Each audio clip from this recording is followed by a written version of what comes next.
In lesson 9.2, areas of a circle, we're going to work on standard 7.G.4, knowing the formulas for area and circumference of a circle, and then be able to solve problems. In the first activity, what we're doing is we're going to explore the area of the circle, and we're going to make a comparison against a parallelogram, or just a rectangle, if you will. What they're doing here is, in this activity, you're taking a circle, you cut it in half, you cut it in a quarter, you cut that again. So you come up with 8 pie pieces, if you will, and then you put those back to back.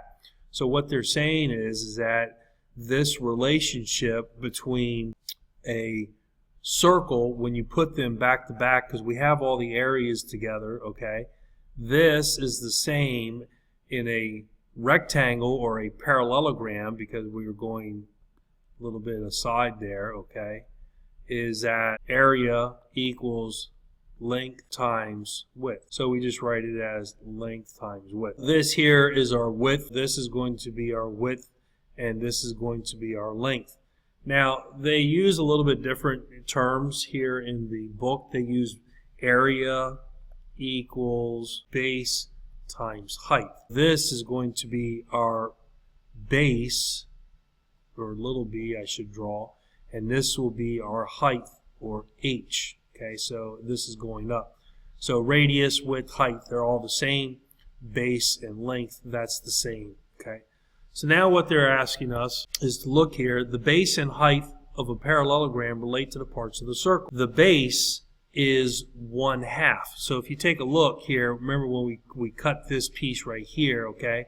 So that's 1/2 of the circumference, okay? So 1/2 the circumference of the circle, or pi times the radius. Because if you remember, the circumference of a circle is 2 pi r. Down here, the height is our radius, or r. So to find the area of the parallelogram, the equation then is area is base times height.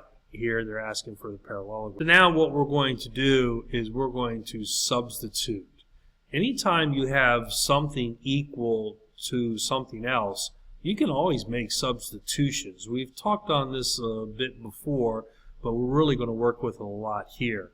So if we know that the area equals the base times height, we know that we have found that the base is equal to pi times the radius. So that's what we put in here, pi times the radius times h. We also know that h is equal to the radius, because we had that here. So that's h, that was base. So this is radius there. So now radius times radius, that is a radius squared. Because remember, anything squared, and I'll just use radius, anything squared is equal to the number times itself that many times. So the number times itself that many times. So this would be r times r. So if we had r to the 3, it would equal r times r times r. And if we had r to the 4th, and so forth. Okay? This is the relationship that occurs between a parallelogram, or a rectangle, and a circle. And this is our main formula that you're going to use trying to determine the area of a circle. So here in the book, they have the area of a circle equals pi times the radius squared. And they give us an example down here. A biscuit recipe calls for the dough to be rolled out and circles to be cut from the dough. The biscuit cutter has a radius of 4 centimeters. Find the area of the top of the biscuit once it's cut. And then they tell you to use 3.14 for pi. We talked about pi, okay, that's 3.14. In engineering, we use 3.142. If you have a calculator that has the pi key, use the pi key, okay? That's going to give you the most precise answer. And then you also could use 22 divided by 7. So if you took your calculator and did 22 divided by 7, you'd find out that you're going to be pretty close to this number that exists here. So you have several options for you. I would prefer that you use this for precision. Okay, and that's one of our mathematical practices. When you're given that information, you simply just substitute that information in place. Okay, so we got pi here, and then we have a radius of 4 centimeters. So we put that in there, and then we just do the calculation. So pi times 4 squared. 4 squared is 16. And then again, remember I talked about this means approximate. So you identify your information, you make the substitution, and you go ahead and do the work. Now keep in mind, if you're given a diameter, you're going to have to divide that by 2 to find your radius first, and then put that number in. This next piece is finding the relationship between circumference and area. This is to try to help us understand what's going on between circumference and the area. So if you remember, circumference is equal to pi d, or circumference is equal to 2 pi r. They want to start with a circle that has a radius of r. So if we use our two-step equations and we're trying to isolate for r, we're going to treat this as one term. So I'm going to divide by 2 pi. Okay? So what I do on one side, I have to do on the other. So I divide this by 2 pi. Okay? Of course, these would cancel out. But over here, I don't have any numbers, so that's going to become c is 2 over 2 pi, and that's what my radius is going to equal. And they reinforce that over here. If we recall, and from the previous page, that the area is equal to pi r squared. So now we know what the radius is, okay? So we're going to take that and we're going to substitute it there. So that's what we're doing here. We're taking the radius that we found, circumference, 2 pi, okay? And then we square that because that's what this calls for, calls us to square that there, okay? We go ahead and now for exponents, whenever we have the term is inside the parenthesis and we have the exponent on the outside, we have to do what the exponent tells us for each one of those terms. So this becomes c squared because we don't know what the value is, all right? So we just put the c up there and that's c squared.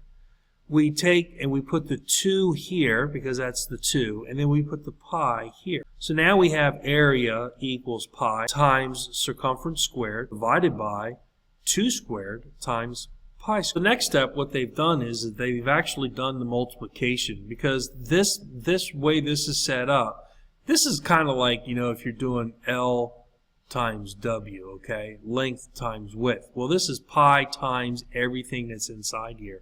So I'm going to put that over 1 because I want to treat it kind of like a fraction here because this is over, okay? So pi times c squared, so that's pi, and that's c squared. And then this is 1, so 1 times 2 squared is 4 because 2 times 2, remember, 2 squared equals 2 times 2, so that equals 4, so that's why I put the 4 here. And then I have pi squared, okay?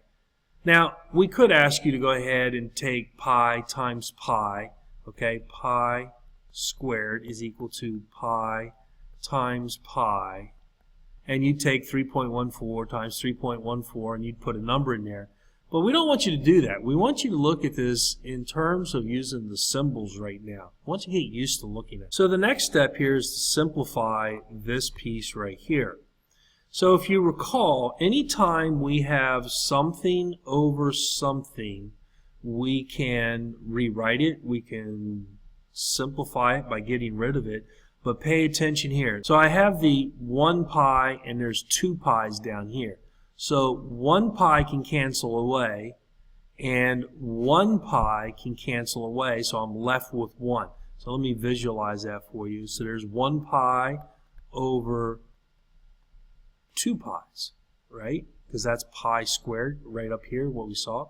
So if I cancel him and him, I'm left with 1 over pi.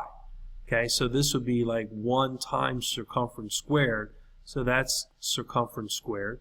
And then here I have 4 pi. And I'll talk further about this in class, to help clarify any questions that you may have. So now I've found that the area is equal to the circumference squared divided by 4 times pi.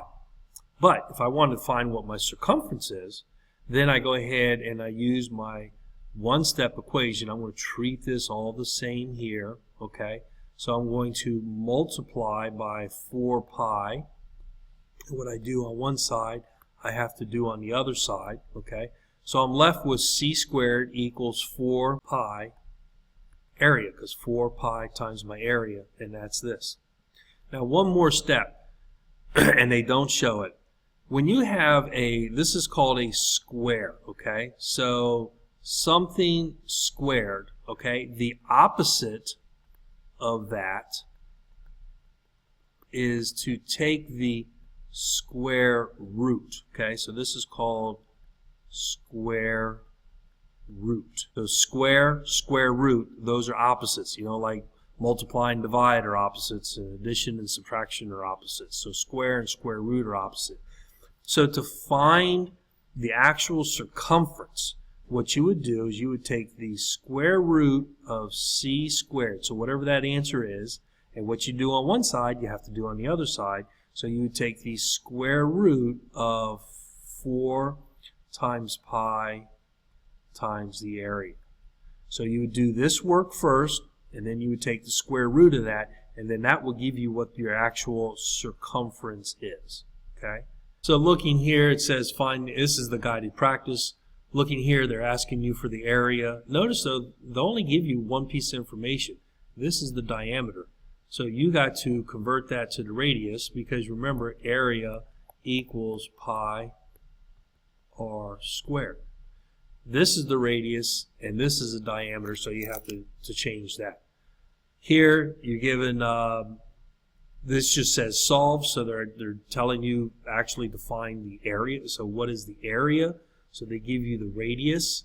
Round your answer to the nearest hundredth. This one up here was round to the nearest tenth. Okay, so the, I don't know, let's say that this one comes up to be 96. The nearest tenth will be 0.3.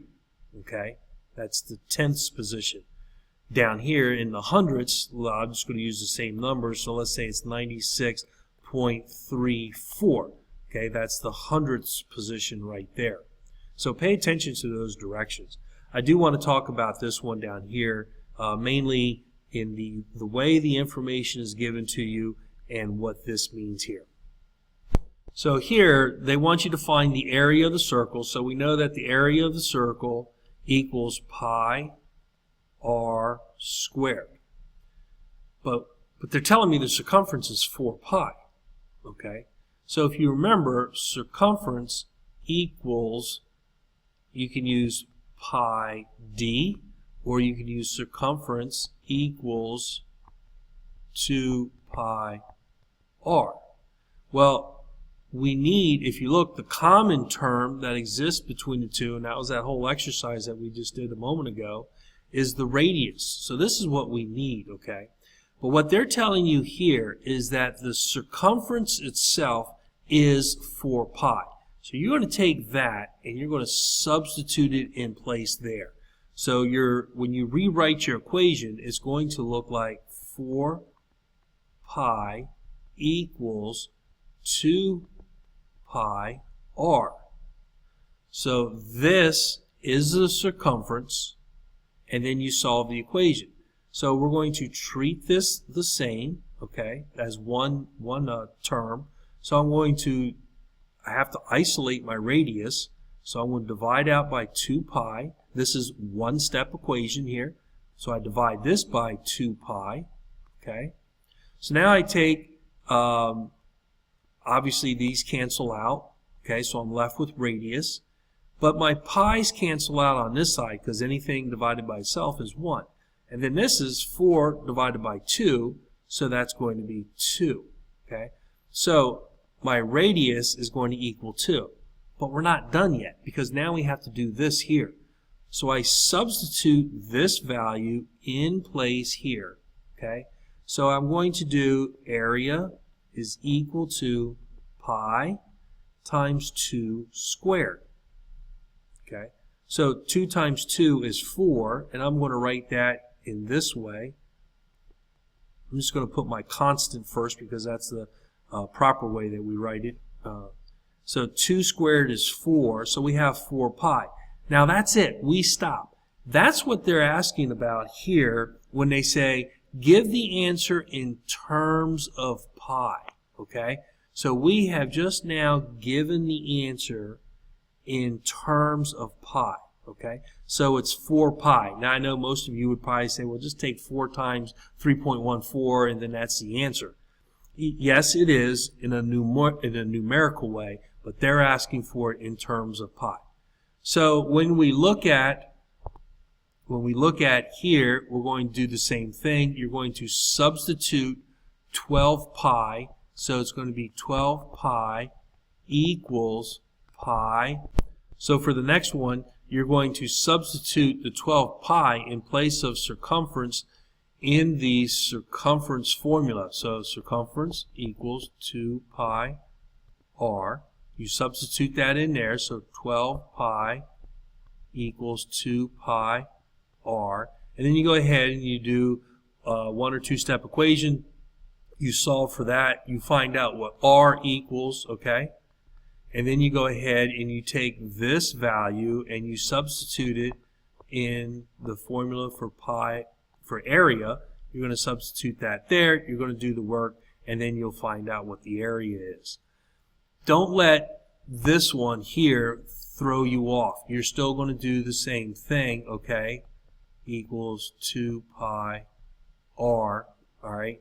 You just got to do the math. I know it's a little tricky. You got some fractions here, but you can do that. So that's what they talk about when they're talking about give the answer in terms of pi. If you got any questions, let me know. I'll help you out.